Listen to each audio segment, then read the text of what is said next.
In today's video, I'm going to teach you how to use FigJam Time in Figma.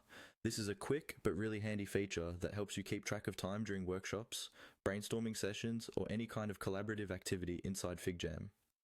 Even though it's simple to use, understanding exactly what to click and what happens next will make your sessions feel much more organized and professional. First, make sure you have your FigJam board open in Figma. You can use either the desktop app or the browser version.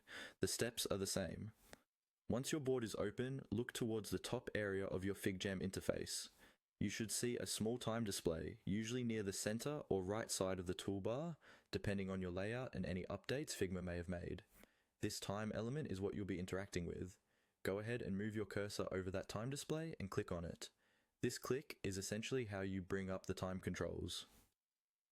If you're running a workshop with other collaborators, it's helpful to let them know you're about to start the timer, so everyone is prepared. Clicking on the time helps you focus the timer feature and makes it clear that you're ready to manage pacing for your activity. After you've clicked on the time, you'll notice a play button appear as part of the timer interface. This play button is the main control you'll use to start the countdown or time tracking. Hover your mouse over that play icon to confirm you're on the right element, and then click the play button to start the timer. Once you click play, the timer will begin running, and everyone in the FigJam file will be able to see that time is active.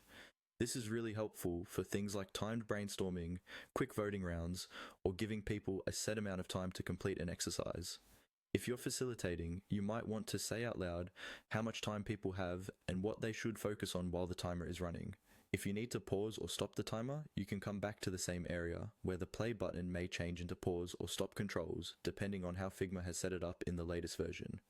Using this simple click on the time, followed by the play button, gives you a lightweight but effective way to structure your FigJam sessions and keep everyone on track without needing a separate timer tool.